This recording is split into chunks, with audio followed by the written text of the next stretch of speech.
130 days, zero food, only sunlight. Your eyes are not just for seeing. These are portals. Your body's 70% water. It's like a liquid hard drive waiting for a signal. Ancient mantras aren't just prayers. They're frequency codes for your DNA. And I get it. I mean, if your body feels like a challenge, this might just be the key that you're looking for. You're not just eating calories. You need to be managing frequency.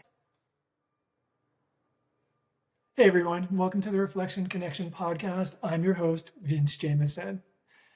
Today's episode is episode number 2, and it's titled, Eat the Sun, Speak to Your Water. So before we begin, I'm going to put on my glasses ceremoniously. You'll understand why. I have a little disclaimer today. So with the disclaimer is often something fun. For those people who are lame and try not to take responsibility for themselves, this one's for you. The information in this video is for educational and entertainment purposes only and has not been evaluated by the FDA or any other locally governing body in your region, country, or area. It is not intended to diagnose, treat, cure, or prevent any disease. The practices discussed, including sun gazing, may carry significant physical risks, including permanent eye damage and other issues. Always consult a licensed medical professional before attempting any new health or wellness practice. The use of this information is at your own risk. So today I'm going to introduce a movie which had a lot of impact on me. It came out in 2011, and the name of it is Eat the Sun. This was seen by many as kind of a documentary about a fringe group called breatharians who were extremists, but I would like to actually take a closer look. And from my perspective, I think that they are reviving an ancient practice that's at the forefront of biophysics. Following that, we're going to bridge the gap between ancient yogic sun-gazing practices and the more modern research led by Dr. Emoto, as well as more recently the wonderful work that's coming out of Data Austin with water and its impact and research. We're also going to be looking at other practices which span the globe, practices like water charging, as well as the simple practice of what most people consider praying over their food and how that impacts it. We're going to be breaking down how sunlight, sound vibration, and intentionality aren't just spiritual concepts. They're functional tools that allow you to interact with your internal crystalline structure. So come with me on a journey today as we explore the science of the sun, memory of water, and the untapped potential of your human machine. Let's begin. I'm excited for today's conversation because it's a really practical conversation. And this is something which some people know about, some people know a bit about, some people don't know anything about, but this is something that I've practiced for, 15 years? Yeah. So around 2010-ish, I was living in Santa Cruz, California, right on the coast and in this Monterey Bay area of California. I became aware of this guru and his practice, Hira Ratan Manek. I hope I'm pronouncing that correctly. But it's more well known as the HRM method, his initials, the HRM method. And he's someone who is largely responsible for readdressing and bringing to the forefront the ancient practice of sun gazing. So sun gazing is a practice which has been done by a multitude of different cultures for forever. This is a practice, generally speaking, of looking directly into the sun with the eyes, specifically at certain times. I was aware of the practice. I was a little intimidated by it, and I started researching, and in researching him, putting it down, picking it up again, I was already doing certain elements, and I was looking online, and I came across this movie that had recently come out, Eat the Sun. And this movie is really interesting. I recommend anyone who is interested to go and watch it. It's set up as a documentary, and it's basically follows this young guy from San Francisco. And so he is investigating this for his own interest. He follows certain practitioners, meets HRM, as well as a really interesting component, which is he gets medically tested along the way. And this is a significant part of it. With anything, you have to be aware and you have to be practical.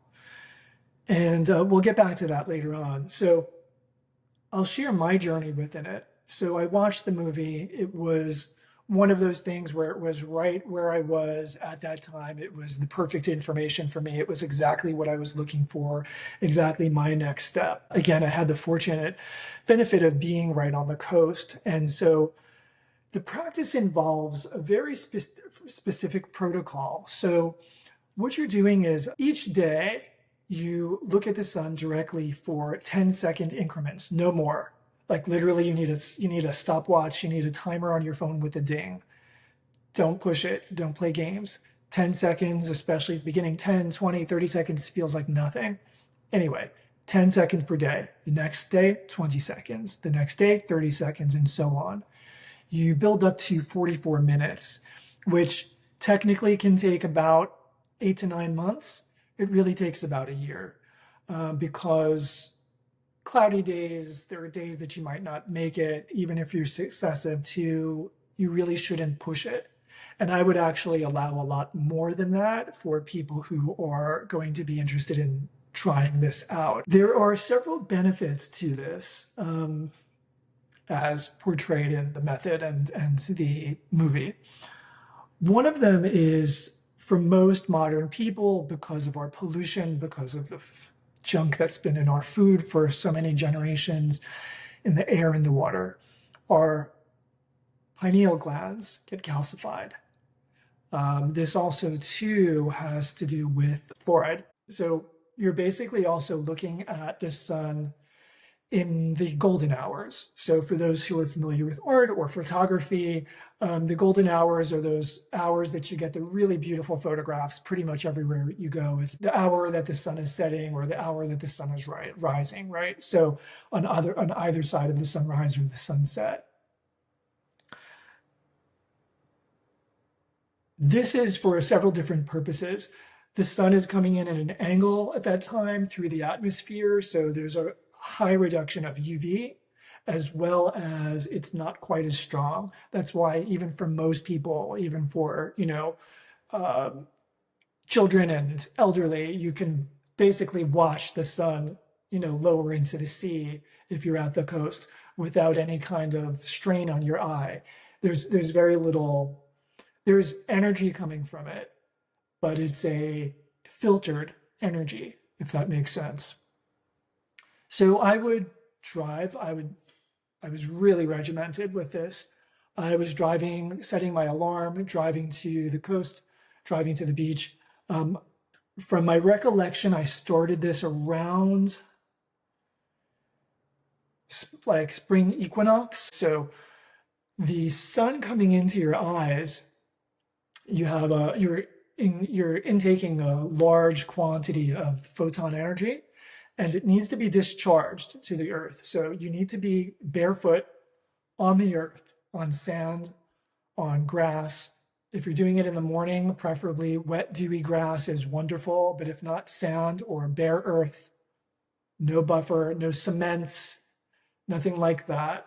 Potentially if you're on stone, but not like your own stone patio. No, like on the earth, fully grounded. That's not a compromise. That's not a consideration. That's not optional. If you don't have access to these particular things, don't try this. There are things that you can do, which we'll get to. For I think most people, there are some practices, a kind of an in-between, and actually something that I do most often now, which I'll get to, and has a ton of benefit in and of itself. But for this particular practice, the way that it's laid out and what I'm sharing, what I did, as well as the protocols specifically addressed for this, for forever, you have to be fully grounded. You'll you'll fry your system, you'll hurt yourself. So you're incrementing, so you're adding 10 seconds per day. So I'm doing this, I'm going to the coast, I'm going, every day, and I'm looking at it, and it takes a while to build up. Um, 10 seconds, 20 seconds, 30 seconds. Once you start getting to like a minute, you're starting to become a little more aware of it. You should never overly strain your eyes. You want to be focused at it, but your eyes should never be overly strained to the point that they feel like they're shaking too much, and especially that they're tearing.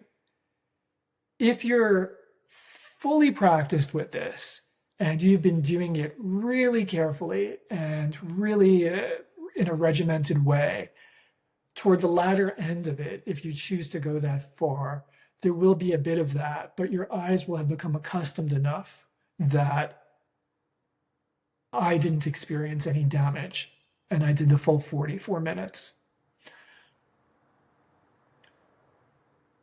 When you're starting, what I devised was to really go by the times, which you can find in any app now, even just the regular standard weather app that comes with your phone. It'll give you the exact sunrise, the exact sunset.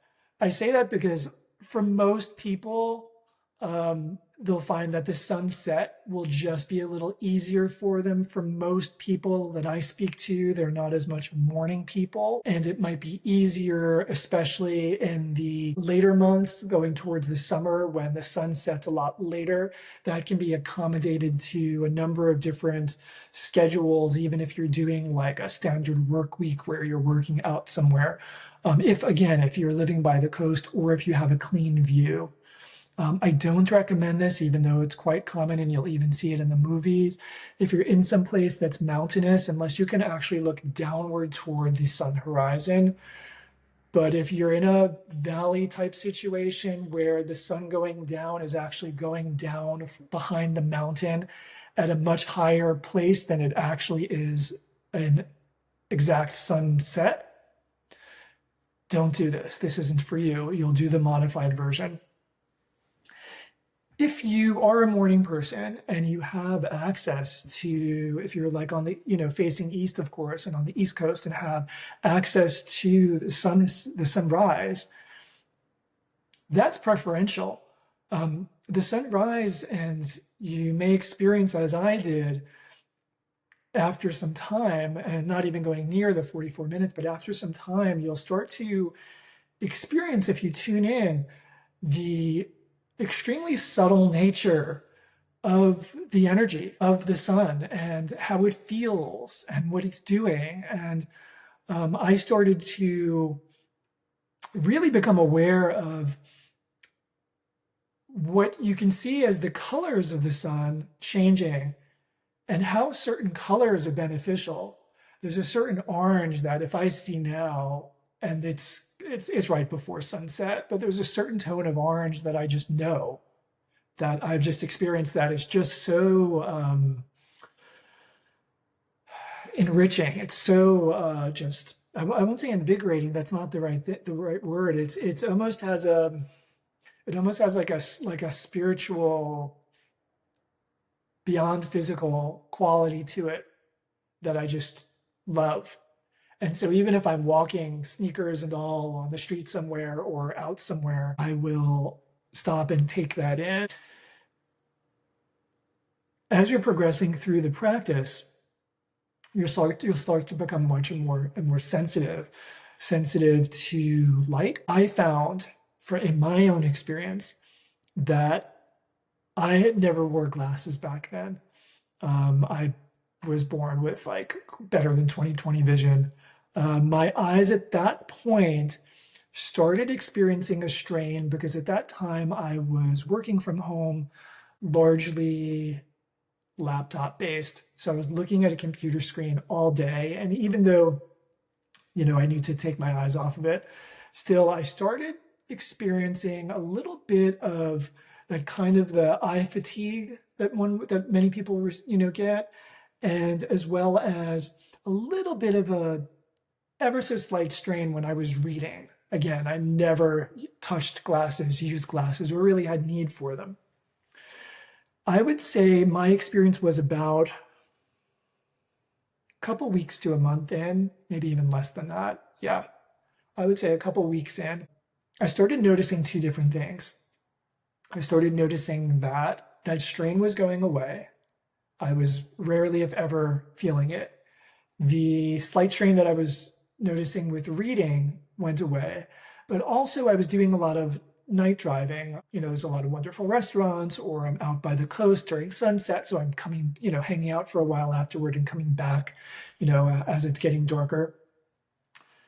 I always had like a strain with oncoming traffic and kind of the glare of the headlights.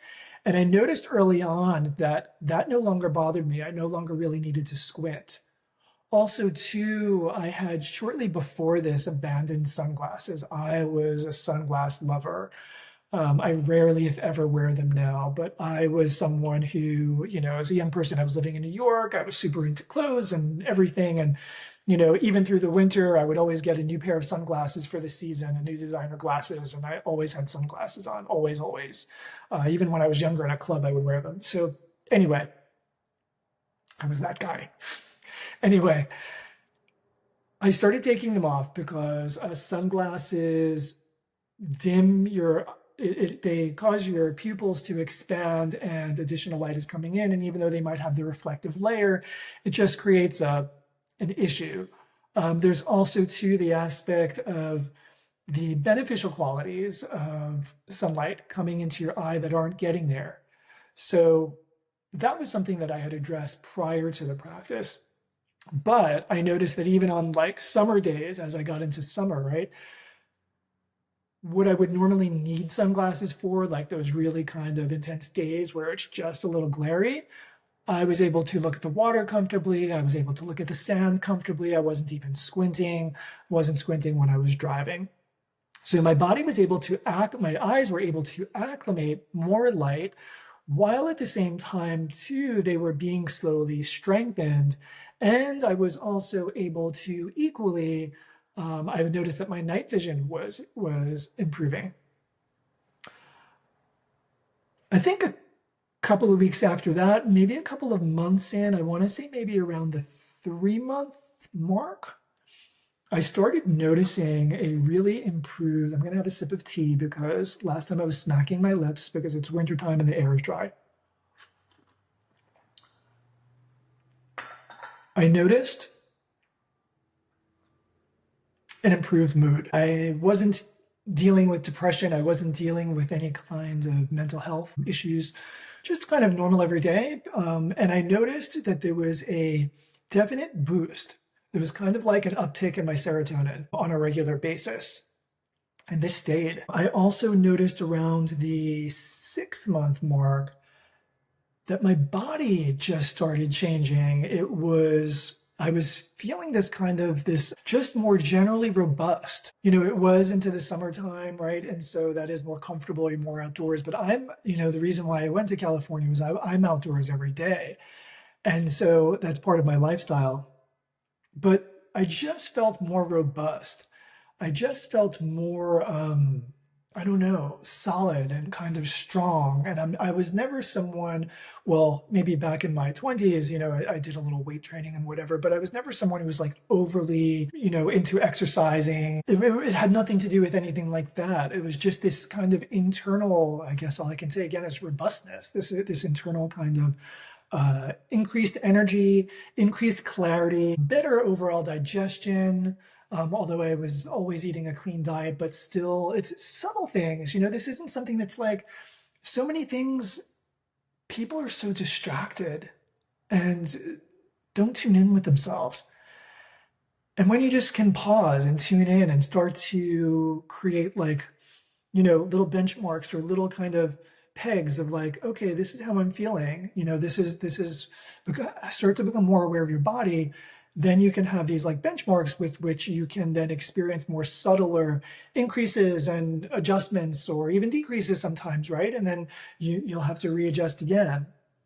So it was really palpable. I continued this and I was really religious with it. And what I would do, which I started getting to before, is I would use my app and I would time it from the reverse. So I would take the sunset time, and there's a little variation for that. You can look into the technicality, but take the sunset time and then reverse it. So at the beginning, you want to get there like right towards sunset, right? Like don't go, even though I gave and the movie gives the information of the hour, right? The last hour, or at least the last half hour. You want to get there as close as possible. You want to start easing your eyes into it. So I was going like as close as possible and reverse engineering it to the point that by the time the summer was coming into play, I was out there and I was looking for quite some time. I did get to the 44-minute mark. It was almost a year. And I continued it and I backed off of it. So I went to the 44 minutes and I backed off, and I would sit for basically around 20, 30 minutes really comfortably. And I was a little looser at that point. So I didn't need to really micromanage it because my eyes had adjusted, my system had adjusted to that energy intake. Everything about me was different biologically, physically, and also spiritually.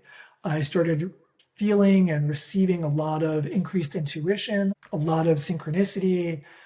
It's really a profound practice. One of the things that I want to touch upon, which I think is interesting here, is again, there are a lot of different cultures which use the sun, a lot of different cultures which practiced this way, and different variations of it. And those are covered in the movie.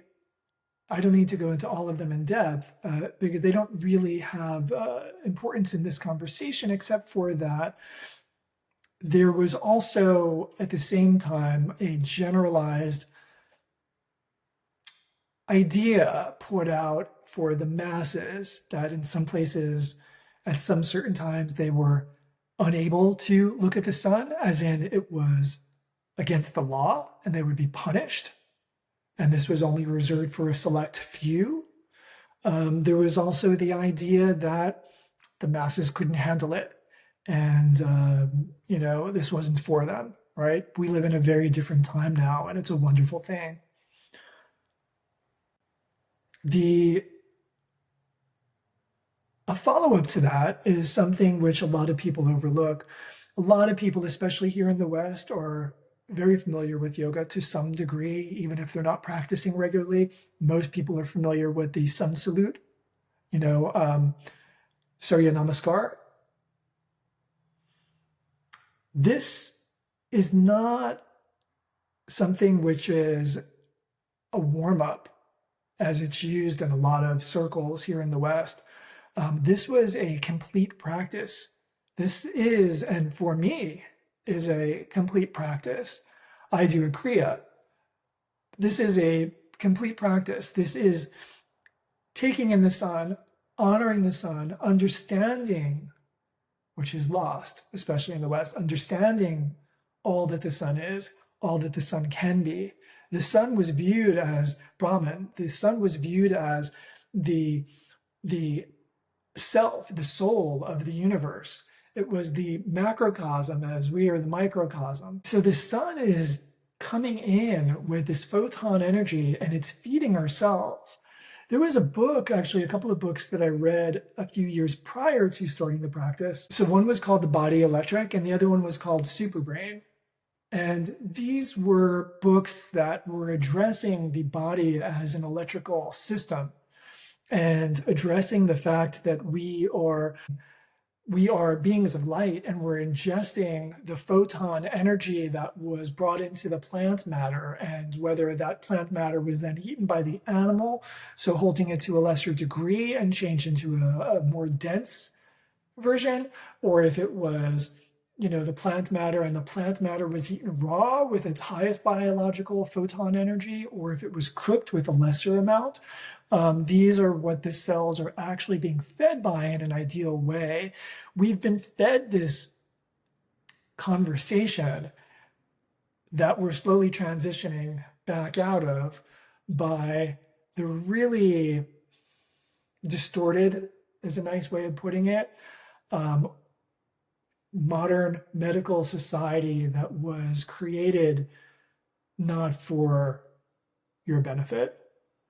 I'm not saying that modern medicine has no place. It does. If something happens and you have an acute situation and you break something, or you want to, there's a poisoning or some kind of severe thing, you want to have the access of the emergency room, and you're not wanting to be given herbs per se. In fairness, there are herbs that can do it. In fairness, there are lots of things that can be used. Vitamin C and ozone and certain electrical frequencies done in a particular way, not just how they are on YouTube. There's a lot that can be done that can be equally effective. So don't let them tell you no. But most people don't have access to that. And so it has its place. But my point is, we're taught to look at our bodies as this kind of biological mass, chemical in its composition and reaction, in the sense of like breaking down into all these different systems and all these different aspects, instead of looking at it as a harmonious whole, and instead of looking at it as how it interacts and interrelates with the environment. It's amazing to me how so many people don't look up. It's amazing to me how so many people, I know everybody's like looking at their phones now, even more so, but even older people who aren't on their phones all the time, they just don't go outside and they don't look up. They're not aware of like the sky. They're not aware of the stars and the sun and the moon and the cycles. We're encouraged to like plug in and like watch TV and just have all of these distractions. And there's value in all of that. I just binged a show for the last 2 days that was wonderful. I'm not like, living in a complete bubble, but I've struck a balance that works for me. And I think that it can really be beneficial for a lot of others. Anyway, we went way off topic, but all of those points do matter. So the sun has an immense amount of impact on our bodies. One of the other things that has a lot of impact is water. And this is something also too, which I had been doing now. I had been charging my water since I was probably in my mid-20s. Water is a really interesting thing, and it's something that we take for granted. Even if you look into modern science, you'll hear physicists say that we don't really know what water is, in the sense that it defies a lot of categorization. Water reacts differently than pretty much any other substance on the planet, where it expands when it's frozen. It can be a liquid, gas, and solid. I recently heard not that long ago that water, super, super, super purified water droplets, were being used instead of chips in some of the most advanced computers, the quantum computers, ones that we don't have access to, and in which this single water droplet had endless capacity for storage of information. When you take that idea and you think about that we're 70% water, roughly. We live on a planet that is also 70% water, roughly. And what we have done as a species in our ignorance as a collective to our water, to our rivers and our streams and our oceans and our bodies. And I'm not saying this, I come across a lot online where especially younger people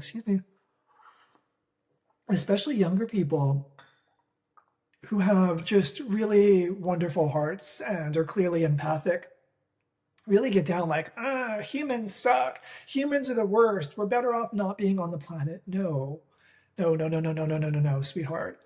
It's not that way. Humans are wonderful, okay? We have the capacity for both.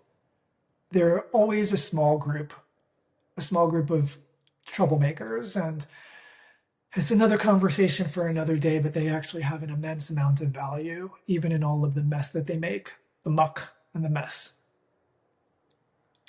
As a collective, though, and as an individual, you have power over the water that you come into contact with. And this is the conversation that I'm getting at.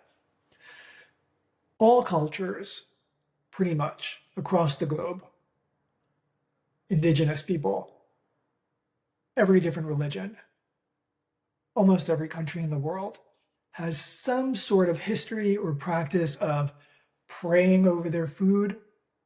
Some of them also include water, whether it's an occasional thing or it's an everyday thing.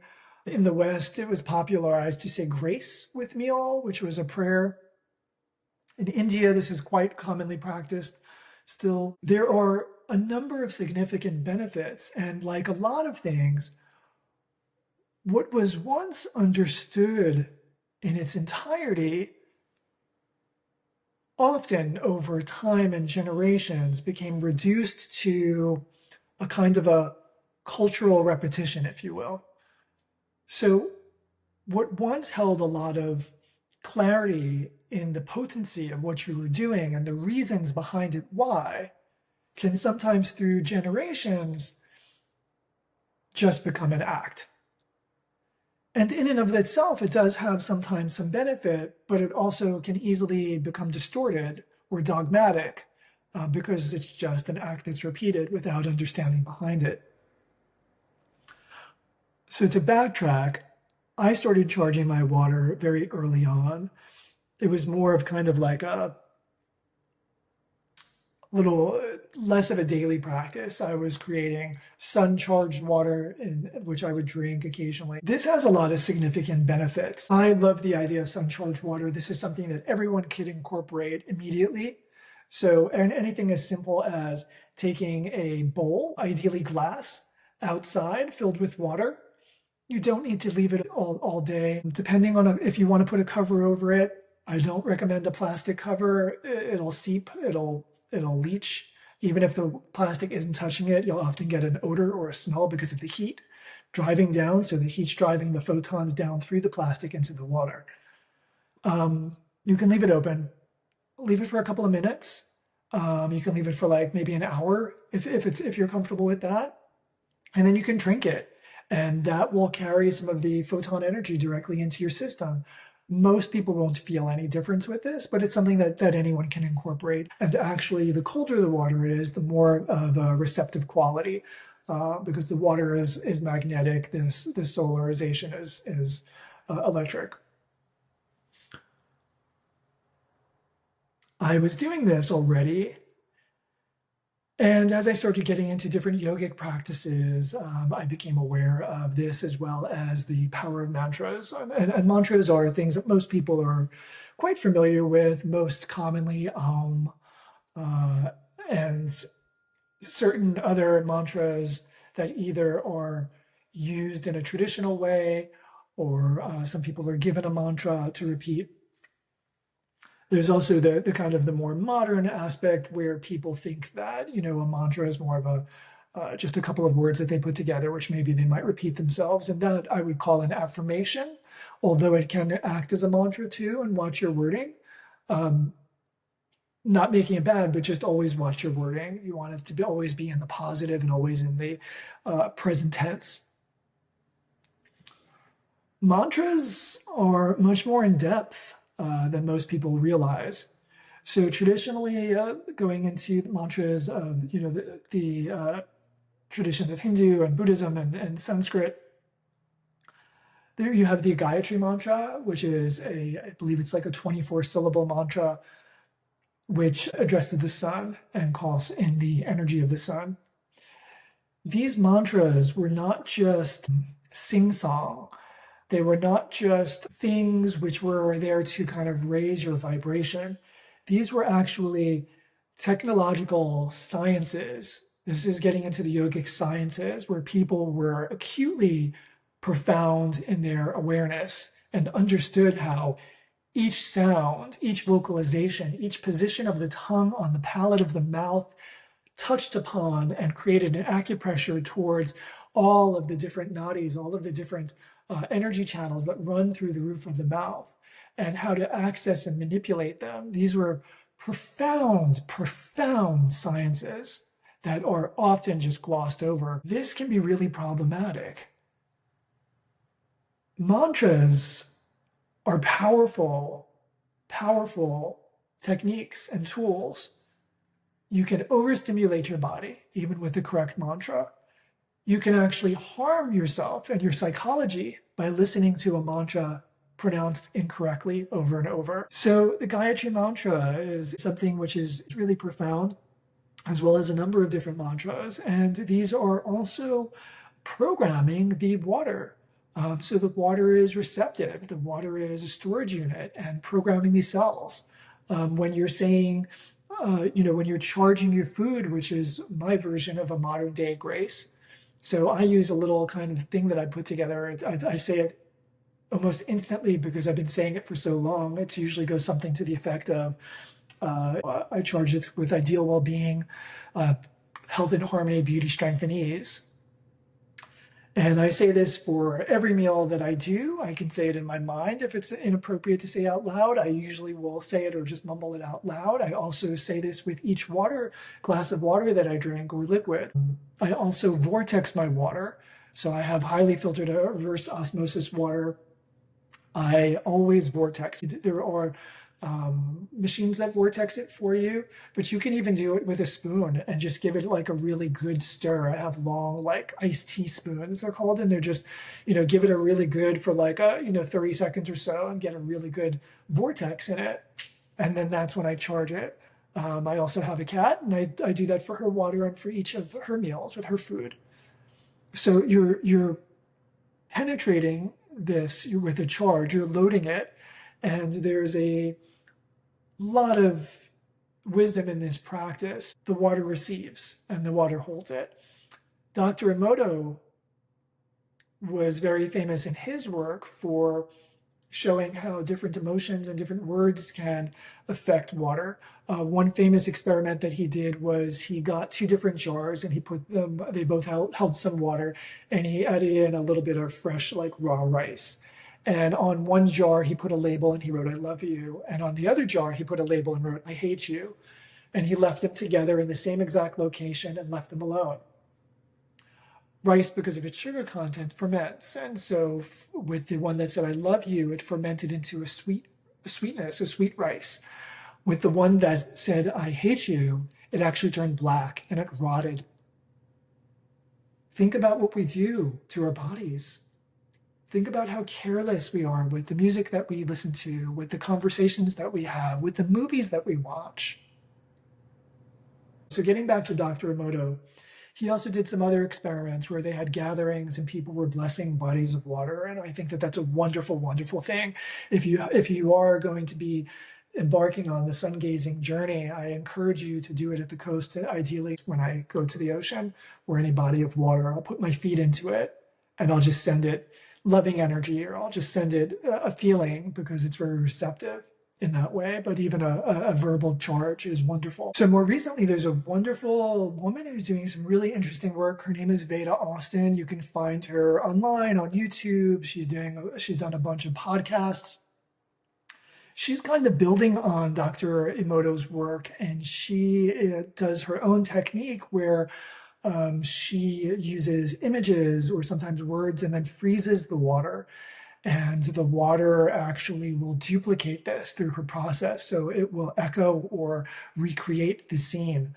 It's really, really fascinating. She is showing too that the water has a consciousness in and of itself. Pretty much everything is living and pretty much everything has consciousness. And the more sensitive that you become, the more that you can interact with this. I want to backtrack with where I started with the HRM method.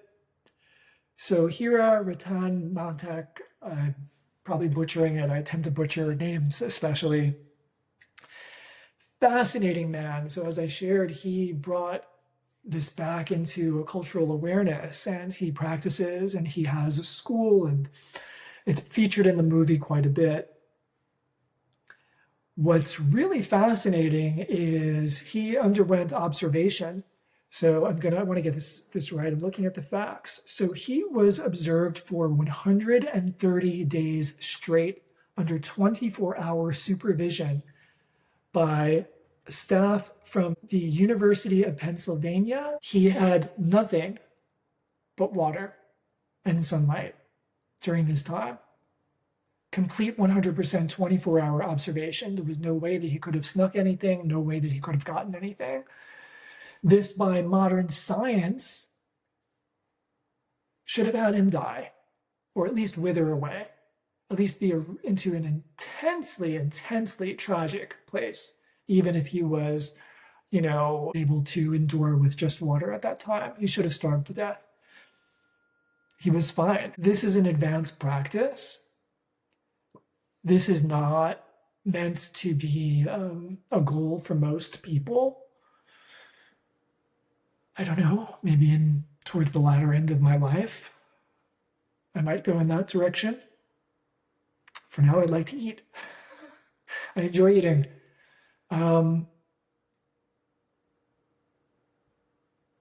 I'll actually just because it'll come up and I'll probably receive comments. This is a little spoiler alert for those who are going to watch the movie. So they followed this man and they actually tracked him down. They tracked him down and found him after the study going into a sandwich shop. So here's this guru who has this school and this practice and this promotes this way of being as a possibility for everyone, and that you no longer need food. And then they tracked him secretly going into a sandwich shop. I wonder what you think about that. And I especially wonder what a lot of people who are going to watch the film think about that. We here in the West especially, we come from very, very rigid, puritanical histories. We have a very written, black and white idea of what we've been told is right and wrong. A lot of people don't feel comfortable in what they see as contradiction or paradox. A lot of people want to say he's a fraud because he ate a sandwich. When questioned, he said, "I just wanted to eat."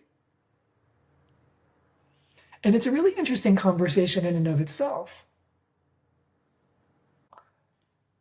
We want to hold this preconceived idea of perfection and this preconceived idea of what is appropriate and project it onto these people that are often operating outside of those systems.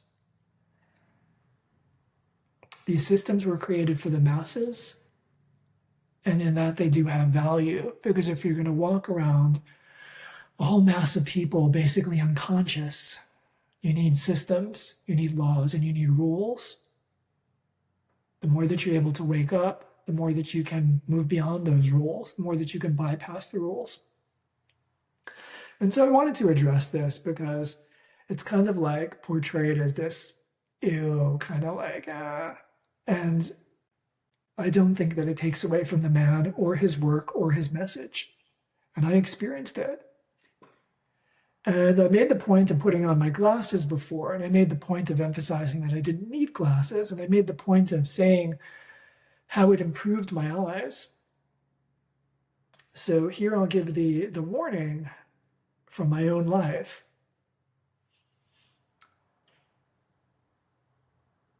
Shortly after the time of probably maybe a year or so after the time of me doing the full practice and then continuing practicing daily, pretty much daily for a lesser time, I moved from Santa Cruz and I moved to Mexico. And where I was in Los Cabos, in Baja Peninsula of Mexico, San Jose del Cabo. And where I was, the condo that I was at was directly across the street from the beach. And I moved there. I was going to live there for at least a year. I wound up coming home a little sooner because of different circumstances. But anyway, I was there for quite some time. The beach that I was at was facing south. And I could not get a clear view of the sunset because I was not on the East Coast and I was not quite on the West Coast. And the horizon line, if you're familiar with the area, they're the mountains. And then there was also, buildings too, because it's an area that's well developed. And so I actually stopped doing the practice when I returned to the States. I moved to San Diego and I was right along the coast. And a little time went by, and one day I decided I was going to resume the practice. And I wasn't going to be a Superman because I hadn't done it for a while. I was just going to do half hour. For those of you who are into fitness, let's say you're bench pressing whatever amount, and over time you work up from let's just use round numbers.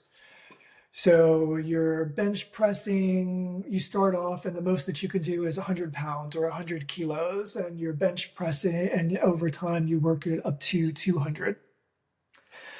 And then you stop for a year and do basically nothing but lift your 10-pound cat. No push-ups, nothing.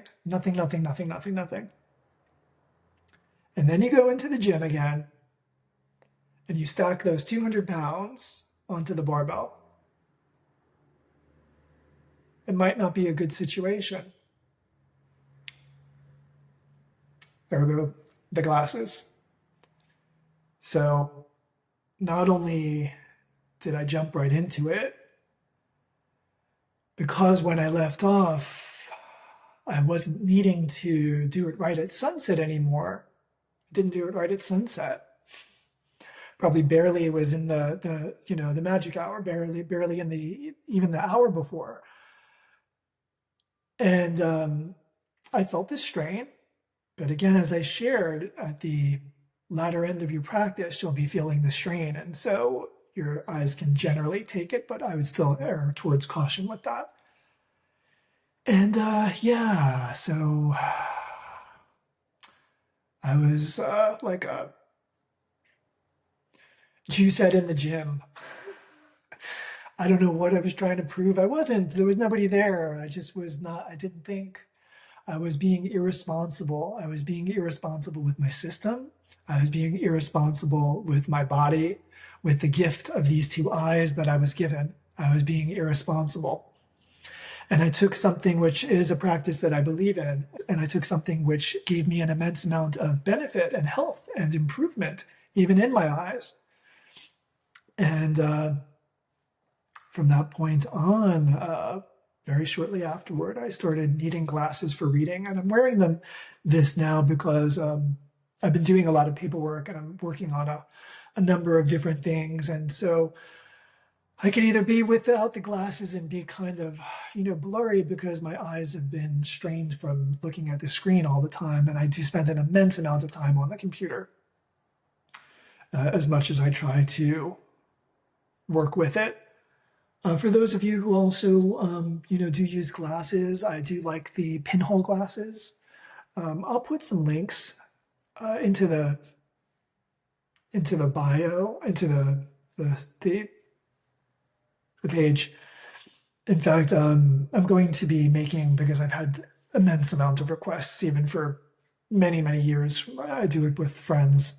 I create lists and I have things for Amazon and stuff, and whatever. You get like 3 cents commission. So it is commission, but you get like nothing. The point is, it's more as just you could look these things up that I gave you. And so, yeah, there's a part of me that wants to do the practice again, the full practice. There's a part of me that's obviously hesitant as well. So I'm not quite sure. Um, what I do now and what most people I think would be appropriate to do, and what I think I would recommend for everyone, even if you're going to try to start the practice. I have a morning routine, which I'll detail in a greater degree at a later point, because I think that that would be beneficial for a lot of people. But one of the things that I do, well, I do a number of things. After my morning routine, after yoga, which is Surya Kriya, it's a sun salute basically, but with breathing. Um, and I've also devised my own version of that. After that, and after some meditation, before I eat, I always go into the yard. I have a yard. Even when I was in an apartment, and even when I was in a condo and didn't have outdoor space with it, I would go into the courtyard or where I would find it. When I lived at the beach, I would drive to the beach. You might not have that situation if you're in New York City. There are certain parks. I was in New York City too. I know a lot of those parks are full of dog pee. I would not go on that grass unless I was in Central Park. And for those of you who know Central Park, there are areas. And if you happen to want to journey to those areas that are free and basically pristine and free of dog pee, I encourage you to do so. It's best to be barefoot. I think most people are aware now of the benefits of grounding. It's been a conversation for a long time everywhere. I'm always barefoot out there. I like the dewy grass in the morning, even on a freezing day. Although I live in temperate areas, I don't go to cold places, but there are still cold mornings. And, or I'll just be on sand or soil. And what I do now is, and I can do this, but most people can even do this when the sun is higher up. So it doesn't have to be near a sunrise, but I do it generally in the morning. I don't do it in the evening so much. And so let's say the sun is in your view, right? In your view line, the sun is like here, right? So this is the sun. So what I would do is I would look here. So I would look up to like here. So basically this point, with the sun being here, this point is where you're seeing the sun beams kind of through your eyelashes, maybe. You're getting like some glare-ish, but like it's comfortable, right? There's no eye strain. If it's eye strain, you look down more and the sun is too high. And if the sun is high, you can even do it if the sun is super high, you're just gonna have to look down a lot more. You're looking towards the sun, you're bringing the sun's energy, the sun's light into your eyes. This is really, really, I think, important and wonderful for a lot of different people. And again, you heard the disclaimer, so don't bother me. A lot of people, there's so much talk right now about the importance of sleep. Finally, people are realizing the importance of sleep when everyone was told to sleep less and push, push, push. Generations prior, for all of you super young people, you're lucky in that way. There was the emphasis on no sleep, you're lazy if you're sleeping, push, push, push, We all know the importance of sleep on our bodies, on our psychology, on our physical, mental, spiritual health. A lot of people have messed up circadian rhythms, especially because we're all on screens and phones. And so a simple practice of shutting off your screens at least a half hour, ideally an hour before you go to sleep. Most people are aware of amber lights. I don't always do that. I do have them as night lights throughout the house because I feed my cat in the middle of the night. She likes to be fed at 5 in the morning, sometimes 4. Conversation for another day. I also have one in my bathroom so that I don't have to put on that bright light. I used to have a dimmer switch, but still it was like pure light. So now I have just the amber. They're readily available. But our circadian rhythms are messed up. So ideally, in an ideal world, you'd go to sleep by 10-ish. You want to be asleep before midnight. Ideally, around 10-ish is for most people, is an ideal for your health. You want to stop your TV or phones or whatever a half hour before that. Personally, I'd usually go more towards 11. Sometimes I'll go closer, usually more to 11 for me. I find it's fine. I have a very healthy sleep cycle. When you wake up in the morning, you want to have bright light. So the sooner that you can get outside, the better. For me, that's usually I'll, take care of the cat, take care of myself, uh, do my yoga and my different practices. I'm usually outside by the latest 9-ish. Usually it's more around 8, sometimes a little earlier. And then again, weather dependent. If it's wintertime and it's chilly in the morning, I'll push it a little later. Vice versa. If it's summertime and it's more comfortable and it also gets light earlier, I'll push it earlier. I also wake up earlier in the summertime. I usually will stay up later and wake up earlier. And in the winter, I usually will go to sleep a little earlier, and I allow myself to usually sleep until I'm done, in the sense of like, I do that anyway. I don't use alarm clocks in any way. I won't do that to my system. It's shocking and dysregulating. But I will, I sleep with my windows open, so, no shades or anything. So I'll usually wake up with the sun. But I allow myself, if I want to, roll back into sleep. As long as I don't have anything pressing, I'll allow myself to do that to a certain degree in the wintertime. So I definitely sleep later. Anyway, when I go outside, I do this practice 9 times out of 10. Well, pretty much every day, but I'll rarely incorporate sun gazing, is what I'm saying at this point in my life. So I've retained the benefits. I've retained the benefits to the mood because I'm still engaging in the sun daily. I still have all of those benefits. I'm just more cautious with my eyes. I'm also older now, right? This is also 15 years later, but I won't give that a lot of weight. Not all people in the world continually decline with age. Getting back to the conversation. So, sun is here, we're here, looking here, wherever it's comfortable, right? Sun is here, we're still maybe here. Because the higher that it is, the stronger that it is, the more intense the beams, the more you're going to need to modulate.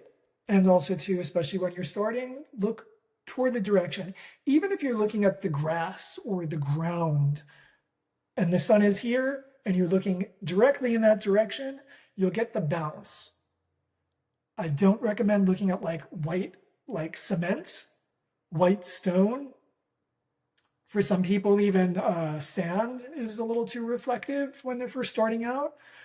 Depending on your eyes, depending on the strength of your eyes and the health of your eyes, you don't want to strain them.